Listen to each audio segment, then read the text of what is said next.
হরে Krishna. His holiness Mahavishnu স্বামী মহারাজ তিনি একটি লীলা বলেছিলেন। তো তিনি এই বিল্বমঙ্গল ঠাকুরের লীলা বলতে গিয়ে তিনি বলেছিলেন এই বিল্বমঙ্গল ঠাকুরের পুরো জীবনী কে ছিলেন, এই বিল্বমঙ্গল ঠাকুর আগের জীবনে কেনই বা তার এই জীবনটা পরিবর্তন হয়ে যায়। চিন্তামণির একটা কথায় তার পুরো জীবনটা কীভাবে চেঞ্জ হয়ে যায়, এরকম কি সম্ভব? চিন্তামণি কেউ আমাকে একটা কথা বলো, আমার জীবন চেঞ্জ হয়ে গেল।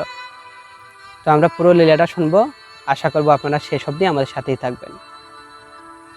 তো বিল্বমঙ্গল ঠাকুর তিনি ছিলেন একজন ব্রাহ্মণ সন্তান, কিন্তু তিনি ব্রাহ্মণ সন্তান হয়েও একটি বেশ্যার প্রতি তিনি আসক্ত ছিলেন, যার কারণে যেদিন তার পিতা তিনি দেহ রাখেন অর্থাৎ মারা যান, তারপরে তার পিতার শ্রাদ্ধ অনুষ্ঠান হয়। তো যেহেতু তার পিতা মারা গিয়েছিলেন, তিনি তার পিতার শ্রাদ্ধটা কবে শেষ করবেন, কখন শেষ করবেন সেই চিন্তায় তিনি ব্যস্ত ছিলেন। কারণ হচ্ছে যখনই তার বাবার শ্রাদ্ধ শেষ করবেন তখনই তিনি চিন্তামণির গিয়ে সঙ্গ করবেন, চিন্তামণির কাছে যাবেন। তো এই চিন্তা করতে করতে যেদিন তার বাবার শ্রাদ্ধ অনুষ্ঠান শেষ হলো, ওই দিন রাত্রেই ওই দিনটার তিনি পার হতে দিলেন না। ওই দিন রাত্রেই তিনি কি করলেন, তিনি চিন্তামণির কাছে যাওয়ার জন্য উদ্বিগ্ন হয়ে রইলেন। তিনি খুব তাড়াহুড়া করছেন কখন তিনি চিন্তামণির কাছে যাবেন, তিনি খুব ব্যস্ত হয়ে থাকলেন। তো তারপরে কি করলেন, তিনি ওই দিন রাত্রেই তিনি চিন্তামণির সাথে দেখা করার জন্য, তার সাথে মিলিত হওয়ার জন্য তিনি বের হয়ে গেলেন ঘর থেকে। কিন্তু সেই সময়ে প্রাকৃতিক অবস্থা খুবই খারাপ ছিল, প্রচণ্ড জ্বর হচ্ছিল, প্রচণ্ড বৃষ্টি হচ্ছিল, অস্বাভাবিক বৃষ্টি হচ্ছিল এবং জ্বর হচ্ছিল, বাইরে অনেক দমকা হাওয়া বইছিল। এরকম প্রচুর অবস্থা খারাপ, প্রকৃতির এই অবস্থা খারাপ থাকা সত্ত্বেও তিনি ঘর থেকে বের হয়ে গেছেন, তিনি চিন্তামণির সঙ্গ করবেন, তার সাথে মিলিত হবেন। যার জন্য তিনি ঘর থেকে বের হয়ে তিনি যখন নদীর পাড়ে গেলেন, চিন্তামণির বাড়ি ছিল নদীর ওই পারে, তার বাড়ি যেতে হলে নদী পার হতে হয়। তো যখন তিনি নদীর কাছে গেলেন তখন তিনি দেখলেন কোথাও কোনো নৌকা নেই। তো তিনি কি করবেন, যেহেতু কোথাও কোনো নৌকা নেই, তার জন্য তিনি কি করলেন, তিনি হঠাৎ করে খুব একটু ব্যস্ত হয়ে পড়ছেন, কোথায় নৌকা, কোথায় নৌকা, কোনো তো নৌকা আমি দেখছি না। হঠাৎ করে দেখছেন একটা বেলার মতো কিছু ভেসে আসছে। যখন তিনি দেখলেন একটা বেলার মতো কিছু ভেসে আসছে, তখন তিনি এটাকে তিনি দেখলেন না এটা আসলে কিসের বেলা, কি আছে, কিছুই দেখলেন না। তিনি সেটাকে অবলম্বন করে তিনি নদীটা পার হলেন। তো তারপরে তিনি নদী পার হয়ে চিন্তামণির বাড়িতে গেলেন, গিয়ে তার ঘরে ঢুকবেন। তো তার ঘরটা ছিল প্রায় দোতলা সিস্টেম। তো সেখানে কীভাবে উঠবেন, তো বাইরের যে দরজা সেটা লাগানো আছে। তো তিনি কি করলেন, খুব ব্যস্ত হয়ে গেছেন, কিভাবে আমি চিন্তামণির সাথে মিলিত হব, কিভাবে আমি উপরে উঠব। তখন তিনি কি করলেন, তখন হঠাৎ করে দেখলেন একটা রশির মতো বা দড়ির মতো কিছু ঝুলে আছে। তখন তিনি সেটা ধরে উপরে উঠে গেলেন। এভাবে তিনি ধরে উপরে যখন উঠে গেলেন, তারপরে তিনি কি করলেন, চিন্তামণির দরজা টক টক টক টক টক টক করে শব্দ করছেন, চিন্তামণি দরজা খুলো। চিন্তামণি বলছে, কে? আমি বিল্বমঙ্গল এসেছি, তুমি তাড়াতাড়ি দরজা খুলো। চিন্তামণি দরজা খুলে দেখছেন কি অবস্থা, বাইরে এত দমকা হাওয়া বইছে, এত জ্বর, এত বৃষ্টি, এর মধ্যে তুমি কি করে আমার কাছে আসলে? না, তোমার বাবার শ্রাদ্ধ অনুষ্ঠান ছিল। বিল্বমঙ্গল ঠাকুর বলছেন, তাহলে কি হয়েছে? বাবার শ্রাদ্ধ অনুষ্ঠান দিনে শেষ হয়ে গেছে, কিন্তু আমি তোমার সাথে মিলিত না হয়ে থাকতে পারবো না, তাই আমি খুব তাড়াতাড়ি এসেছি, আমি তোমার সাথে মিলিত হব। চিন্তামণি বলছে, যেদিন কারো বাবার শ্রাদ্ধ অনুষ্ঠান হয় অন্ততপক্ষে সেদিন তোমার একটু সুচিতা রক্ষা করা উচিত, সেই দিনটা অন্তত পক্ষে পার হতে দাও। আজকে তোমার বাবার শ্রাদ্ধ শেষ হচ্ছে, তুমি আজকেই কেন আমার কাছে এসেছো? বিল্বমঙ্গল ঠাকুর বলছে, না, আমার আজকে তোমার সাথে মিলিত হতে হবে, আমি আর সইতে পারছি না। তারপরে বিল্বমঙ্গল ঠাকুরকে চিন্তামণি প্রশ্ন করলো, তুমি কিভাবে নদী পার হলে? এই ঝড় বৃষ্টিতে তো কোনো নৌকা থাকার কথা নয়। বিল্বমঙ্গল ঠাকুর বললেন, আমি একটা বেলা পেয়ে আমি সেটা অবলম্বন করে পার হয়ে এসেছি। চিন্তামণি বলছেন, কিসের বেলা? তখন তার শরীর দেখে তাকিয়ে দেখছেন পচা মাংস, পচা হাড় তার শরীরে লেগে আছে। তখন বুঝতে পেরেছে চিন্তামণি যে কোনো মৃত মানুষকে নদীতে ফেলে দিয়েছিল, সেটা পচে গিয়েছে, আর সেটাকে অবলম্বন করে আসছে। তো আর সেই পচা মাংস সবকিছু, মজ্জা সবকিছু লেগে আছে এই বিল্বমঙ্গল ঠাকুরের শরীরে। তারপরে বলছে, ঠিক আছে, এটা নয় ভাবলাম, তুমি বেলা নিয়ে পার হয়ে এসেছো, তুমি কিভাবে এই দোতলায়, তুমি কিভাবে আমার ঘরে তুমি ঢুকলে? চিন্তামণিকে বিল্বমঙ্গল ঠাকুর বলল, সবকিছু অ্যারেঞ্জ করে দেয়, সবকিছু অ্যারেঞ্জ করা ছিল, কোনো সমস্যা নেই। আমি দেখছি একটা রশি ঝুলে আছে, আমি রশিটা ধরে আমি উঠে এসেছি। চিন্তামণি বলছে, ও আচ্ছা, দেখে তোমার হাত, এখানে তো কোনো রশি থাকার কোনো কথা নয়। তখন চিন্তামণি বলছে, আচ্ছা তুমি রশি বেয়ে উঠেছো, তো এখানে তো কোনো রশি ঝুলানো নেই আমার জানা মতে। বলছে, না না, আমি নিজে রশি দেখেছি, আমি সেই রশি দেখে উঠেছি। চিন্তামণি বলছে, আমার বাড়ি, আমার ঘর, আমি জানি না রশি আছে, তুমি বলছো রশি আছে, ঠিক আছে চলো দেখি। তো চিন্তামণি পিছন থেকে গিয়ে দেখলো একটা লম্বা সাপ সেখানে ঝুলে আছে। চিন্তামণি বলছে, হায় ভগবান, এ কি করেছে বিল্লমঙ্গল? বিল্লমঙ্গল, দেখে তোমার হাত, ও হাতে তো এই সাপের যে আঁশ সেটা লেগে আছে। বিল্লমঙ্গল, তুমি আমার প্রতি এত আকৃষ্ট, নদীতে তুমি একটা মরা মানুষকে বেলা হিসেবে তুমি বেলা ভেবে তুমি মানুষের গায়ে তুমি চলে আসলে, এখানে রশি ভেবে তুমি সাপকে ধরে তুমি ঝুলে আমার ঘরে উঠে গেলে, তো তুমি সাপে তোমাকে কামড় দিবে না মরা মানুষ, একটা দুর্গন্ধ পচা তোমার শরীর থেকে বেরোচ্ছে, তোমার গায়ে লেগে আছে সমস্ত অস্থি মজ্জা এগুলো, সেই চিন্তাটুকু তোমার নেই। আজকে তোমার বাবার শ্রাদ্ধ শেষ হয়েছে, সেই চিন্তা তোমার মাথায় নেই। তুমি এত আকৃষ্ট আমার প্রতি, আমার সাথে মিলিত হওয়ার জন্য তুমি এত আকাঙ্ক্ষিত। তুমি যদি ঠিক ভগবানের প্রতি আকৃষ্ট হতে, তাহলে তোমার কি গতি হতো? তুমি তো কৃষ্ণকে পেয়ে যেতে। তুমি যদি এভাবে কৃষ্ণের প্রতি আকৃষ্ট হতে, তুমি মাস্ট বি তুমি কৃষ্ণকে লাভ করতে পারতে। এই একটি মাত্র কথা শুনে, চিন্তামণির এই একটি মাত্র কথা শুনে বিল্লমঙ্গল ঠাকুরের পুরো লাইফস্টাইল তার চেঞ্জ হয়ে গেল।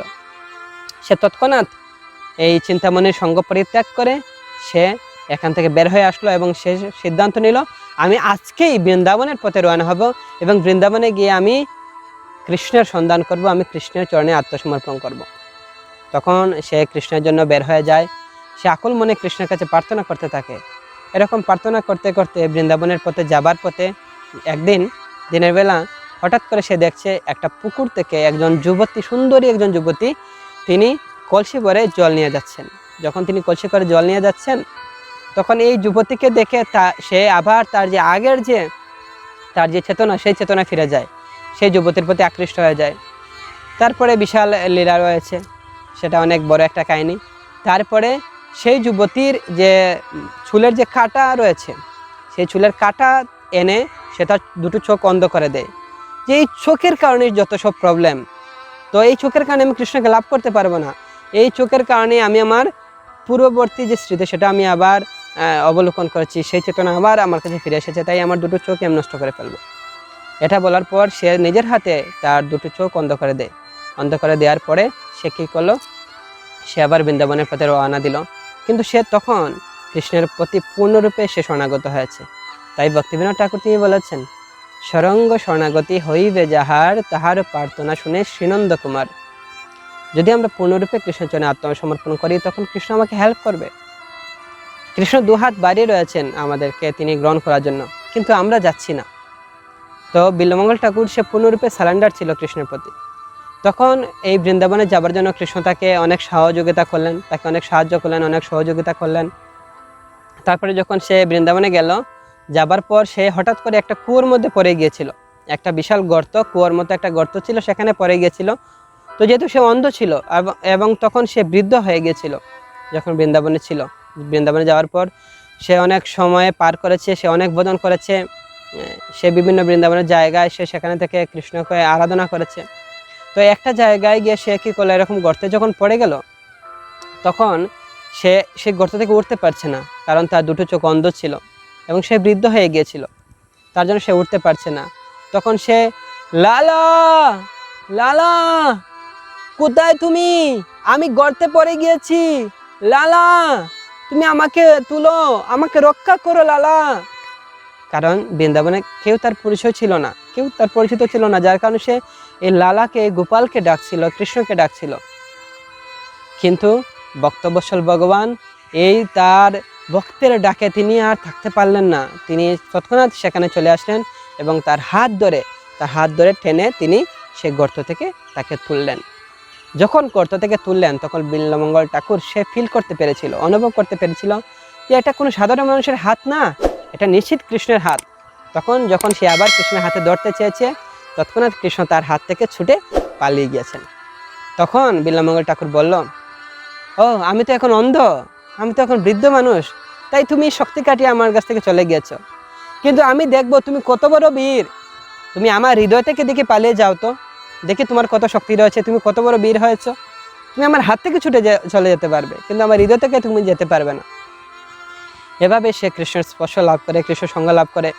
এবং সে কি করে, যখন ক্ষুধার্ত অবস্থায় বসে কৃষ্ণ নাম করছে, হরিনাম জপ করছে, তখন স্বয়ং কৃষ্ণ তাকে হাঁড়িতে করে এনে তাকে দুধ দিতেন। সে দুধ সে পান করত, এবং সেটাও সে ফিল করতে পারত যে এটা কৃষ্ণরই কাজ, কৃষ্ণ আমাকে দিচ্ছেন। তো সে অনেক সময় পরিচয় জানতে চায়, কিন্তু কৃষ্ণ তার কথায় কর্ণপাত করে না, তার কোনো পরিচয় দিচ্ছেন না। তো এভাবে অনেক দিন কাটলো এবং সে কৃষ্ণের সঙ্গ লাভ করলো।